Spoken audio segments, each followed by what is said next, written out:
Terima kasih. Shalom. Mungkin karena hujan agak kurang semangat. Sekali lagi ya. Shalom semuanya.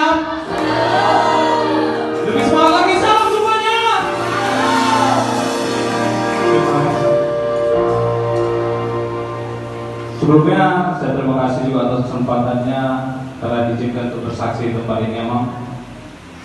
Perkenalkan, nama saya Andi Limbo. Istri saya bernama Ronida Seningsi Beruta Galung, dan yang akan saya saksikan adalah putri kami, Deda cantik dari Tuhan, Ivana Burulinggo. Di awal ceritanya, kami menikah di tahun 2017, tepatnya di bulan 6. Di situ, di awal pernikahan kami tidak ada menunda-nunda. Harusnya kami program terus, karena kebetulan saya adalah anak satu-satunya laki-laki di keluarga saya. Kalau di Batak itu anak salah satunya itu biasanya sangat-sangat diharapkan memiliki keturunan. Jadi kami tidak ada rencana untuk KB atau menunda. Kami terus berencana program, tapi kehendak Tuhan tetap berjalan. Hingga beberapa bulan kemudian kami sudah mulai berpisah, karena di luar dari rencana kami berpikir, kenapa kami masih belum memiliki keturunan. Kami coba berobat ke dokter dengan biaya yang cukup mahal pada saat itu bagi kami. Kami juga ada diarahkan untuk berobat ke kampung. Ya, kalau soal ke kampung, pasti saudara-saudara semua, Bapak Ibu sudah tahu lah hal apa yang akan dilakukan. Tapi demi suatu misi, demi suatu cita-cita yang kami inginkan, kami tidak berpikir panjang, kami akan turuti aja. Seberapa apapun itu biayanya, seberapa berapapun hal yang harus dilakukan, kami harus terus berjuang pada saat itu.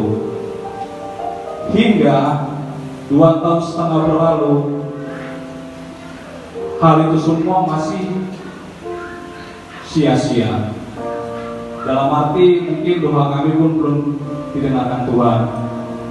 Hingga suatu hari dari teman istri saya, Mama Ivana, mengarahkan kami atau mempertemukan kami dengan Amang dan Inang di sini di Gereja Isa Al-Masih ini.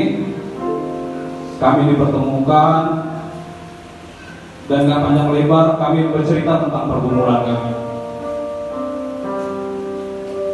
Luar biasanya, walaupun kami di awal tidak kenal, kami tidak tahu siapa bahasa dengan yang lain, Amang dan Inang ini sangat welcome. Terima kasih Amang, karena tanpa memandang background kami, tanpa memandang kami dari hal apapun, gereja ini terbuka lebar untuk kami pada saat itu, dan saya rasa pun untuk semua orang yang ada di sini. Sehingga kami mulai pembicaraan kami tentang pergumulan kami yang 2,5 tahun, sangat-sangat merindukan keturunan. Yang saya pikir pada saat itu nunggu 2,5 tahun itu sangat-sangat lama. Sudah ada pemikiran-pemikiran hal yang negatif yang timbul dari kecemasan istri, karena kebetulan dia takut tidak bisa memberikan keturunan dengan pembicaraan orang lain di luar sana. Dan Amang pun mulai mengarahkan kami. Kami konsultasi beberapa kali, lalu kami belajar tentang beberapa firman Tuhan. Ya, kebetulan saya ada catatannya, masih ingat, karena saya tadi baru pulang kerja Amang, jadi agak-agak lupa sedikit, jadi saya bawa catatannya. Yaitu firman Tuhan yang pertama dikasih Amang itu adalah, mungkin saudara-saudara semua bisa buka di Alkitabnya, di Yesaya 41 ayat 10. Janganlah takut, sebab aku menyertai engkau. Janganlah bimbang, sebab aku ini Allahmu. Aku akan meneguhkan, bahkan akan menolong engkau. Aku akan memegang engkau dengan tangan kananku yang membawa kemenangan. Itulah dasar kami datang kemari yang diberikan Amang untuk semangat kembali, untuk spirit kembali, untuk tidak kecewa dengan Tuhan. Dan kami pun belajar berikutnya. Setelah itu kami disuruh mengaku pengakuan dosa kami yang selama ini kami perbuat, yang disengaja ataupun tidak disengaja. Ternyata itu tertulis juga di firman Tuhan, yaitu di Yakobus 5 ayat 16. Karena itu hendaklah kamu saling mengaku dosamu dan saling mendoakan supaya kamu sembuh. Doa orang yang benar bila dengan yakin didoakan sangat besar kuasanya. Kami pun melakukan hal itu. Dan tidak sampai sebulan Tuhan mendengarkan firman, mendengarkan doa kami, mendengarkan pergumulan kami berkat dukungan Amang dan Inang. Dan saat ini kami memiliki putri Ivana Borulimo berusia 2 tahun. Boleh kita tepuk tangan?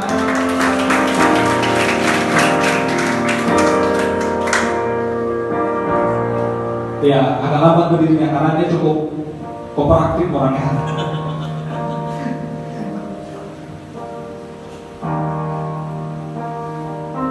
Ternyata di firman Tuhan itu tertulis juga, Yohanes 8 ayat 36. Jadi apabila anak itu memberikan kamu, kamu pun benar-benar merdeka. Boleh kita tepuk tangan sekali lagi?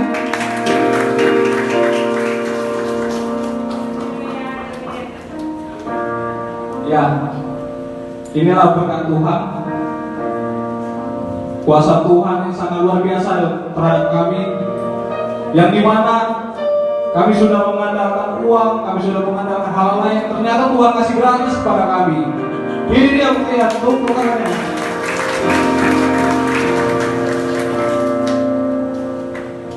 Dan berikutnya, suatu hal kesaksian yang berikutnya itu pada saat prosesnya. Ketika dia mulai hamil, di situ kondisi rahim tidak terlalu kuat. Dan saya berpikir pada saat itu dia mengajar di suatu sekolah di lantai 2 dengan rahim yang sedikit lemah. Ternyata Tuhan menjawab pergumulan kami lagi. Walaupun ini sedikit mungkin kekecewaan terhadap orang luar sana, karena saat itu pandemik. Karena pandemik itu dia mengajar harus dari rumah. Dan puji Tuhan, persalinannya berjalan dengan baik tanpa ada ketakutan apapun.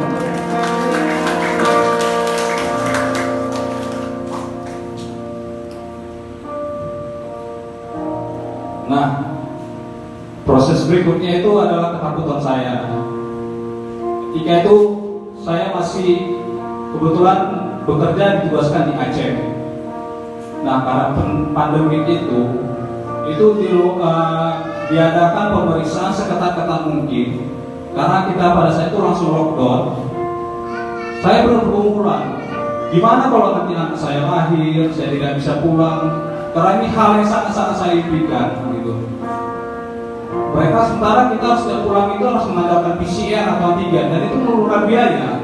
Dan puji Tuhannya lagi, pergumulan saya itu dijawab Tuhan tanpa ada mengeluarkan apapun. Setiap saya pulang tidak ada pemeriksaan. Puji Tuhan, boleh tepuk tangan lagi.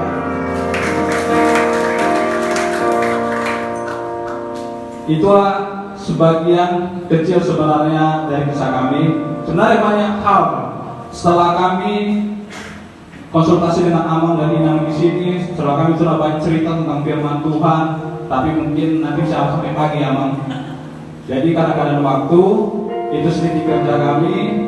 Yang bisa saya sampaikan adalah serendah apapun atau di titik rendah apapun Anda saat ini, di titik terendah dalam arti kata nol, tetap andalkan Tuhan, karena Tuhan tidak akan pernah pergi dan meninggalkan kamu jika kamu masih percaya. Puji Tuhan. Terima kasih.